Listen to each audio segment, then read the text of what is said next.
found that there are some really interesting perspectives on how health works that do include really old physics. Electricity, pH, voltage, and Stephen Sinatra is a cardiologist who is part of how I found out about the following. And basically, there's this cool thing called magnetism, and when blood cells, red blood cells, coagulate or congeal or gel or clot, they're kind of, instead of being little tiny pieces of clay, they're making pieces of gravel. They're clumping together and making pieces of gravel.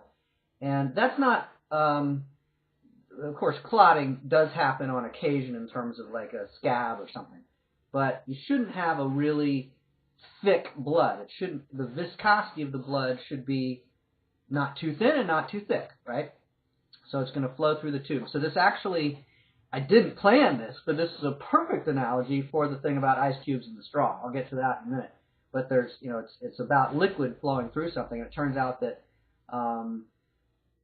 because liquids can be in a liquid crystal or plasma state like you have in blood, there's an element of gel or viscosity. It's like jelly or gel. So it's got surface tension. So it's not just flowing like, free-flowing water, right? So Stephen Sinatra and others have found out that there's this cool thing called magnetism, and when the red blood cells are properly charged, they repel each other just a little bit. They don't clot so easily. They don't get into these clumps of gravel, which make it really hard for that ice cube to go through that straw. So instead of having water, you've got, something more like an ice cube where it's in a crystal state. It's liquid crystal, but it's still crystallized. It's not an ice cube, but it's in the direction of an ice cube. So so how does Stephen Sinatra and other folks deal with this? Well, they have found that if somebody's touching the earth or grounding or earthing, then their body gets a little, it balances, or it tends to move back toward the voltage of the surface of the earth, or most of the surface of the earth, which is about a pH of 7.4 or a negative 40 microvolts. So it's a very, very moderate amount of voltage. It's the right voltage for, skin, and there's just a tiny flow of electrons that allow for blood and other things to stay properly charged. So they have a little repulsion between blood cells. They don't clump up. So all you have to do to end that high blood pressure is touch the earth. Now, it's not like it instantly, cures a severe case to simply touch the earth. It's not that fast. But this you can find the research on this if you care to. Images of the clumped blood cells, and after 30 minutes of grounding, here's all these different subjects, and the I don't know how they take the photos of the blood, but they have photos of the blood, and you can see that the blood cells are all dispersed, instead of being clumped. So now, how does modern medicine deal with this? Well, they do use blood thinners on occasion, which would seem to be in the right direction in terms of one level of the issue. It may be beneficial to be in contact with the earth for other reasons besides the viscosity of the blood, but a blood thinner is actually it sounds right. On the other hand, paint thinner also thins the viscosity of something, and you probably don't want to eat it. So is blood thinner great? Does it have no side effects? I don't know. I haven't researched it. But I do know that what most medicine does in the case of high blood pressure is they don't address the actual issue of the clumping of the cells due to electromagnetic charge problem, lack of charge. So the blood cells are still clumped, which means they can't really pass oxygen. They can't work well because they're not engaged with carbon dioxide to be able to carry oxygen from off of the blood cell into the the tissue surrounding the blood vessel. So there's a problem with not addressing the clumping. But what do modern medicine, what does a chemistry-based approach do? Well, there's that straw and the ice cube issue, right? They make the straw wider is one thing they do to relax the muscles around the blood cells. To relax the muscles around the blood vessels so that ice cubes can go through because it's a fatter straw. Now the ice cubes aren't working right because they shouldn't be ice cubes. They shouldn't be clumped, clots of blood. They should be, free-floating individual red blood cells that can be involved with chemical reactions, right? To pick up oxygen, to release oxygen, and so on. But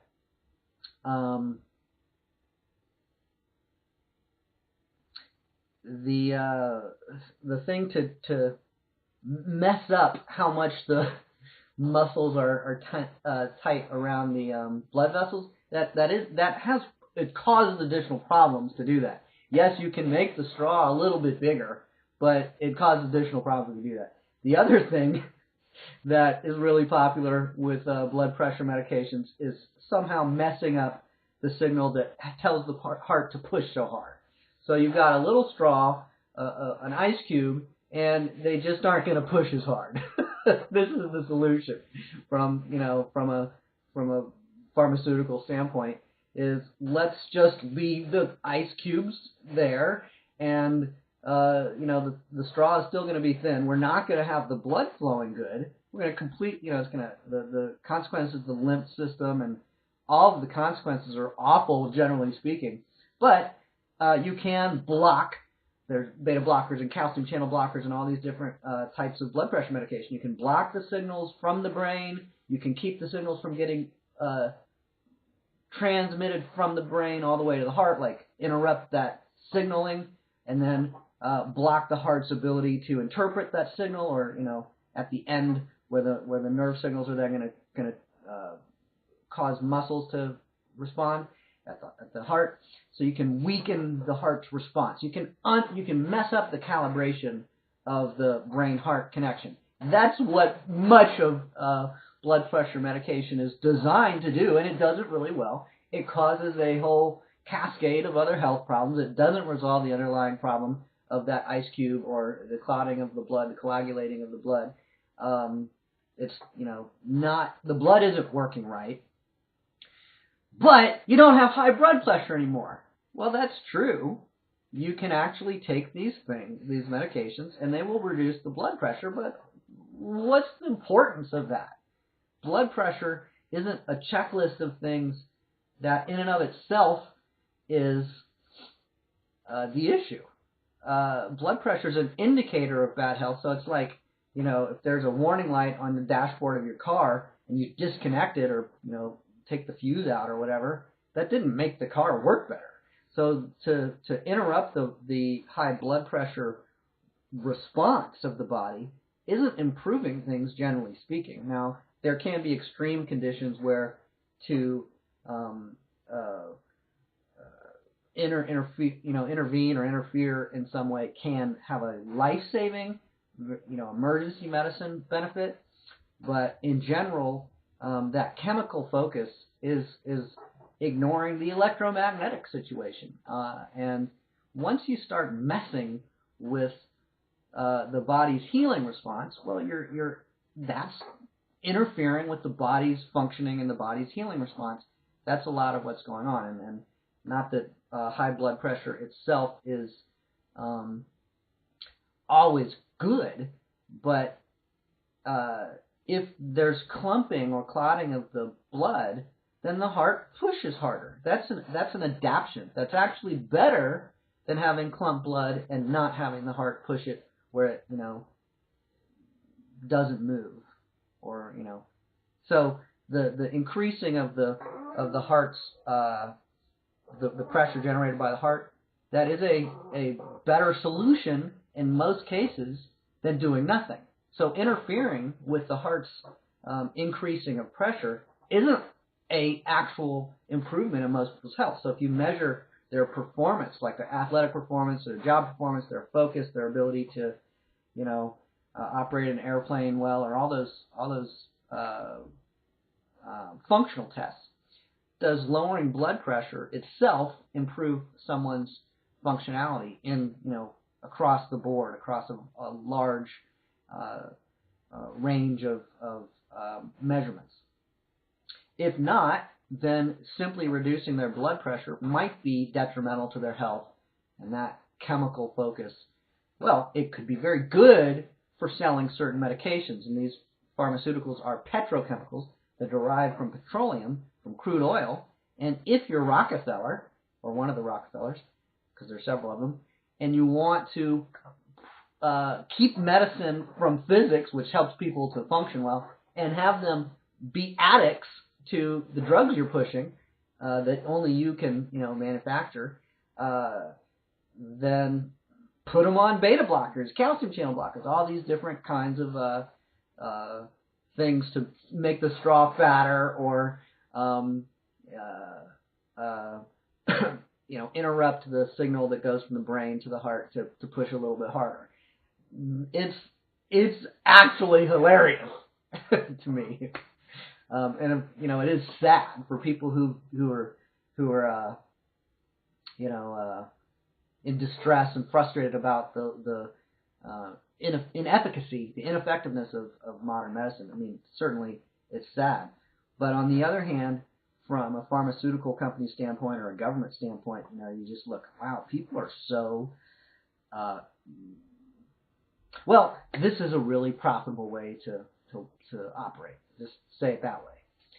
It's not about, nobody, these big companies, they're not interested. The manufacturer of that chemical, that beta blocker or whatever, they're not interested in the health of their individual person who buys drugs at the drugstore from them. They're not interested in, the addicts. Just like any other drug dealer, they're just making money off of the addicts.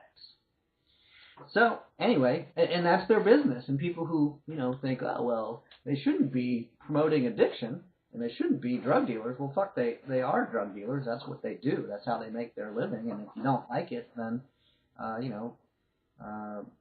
you can focus on health instead, or you could, do some kind of political activism to make the FDA less of a proponent of, pharmaceutical interests, but good luck. In the sense of you might be ineffective. You might find it more valuable to just focus on your own health and maybe invest in a few pharmaceutical companies because their business is doing all right.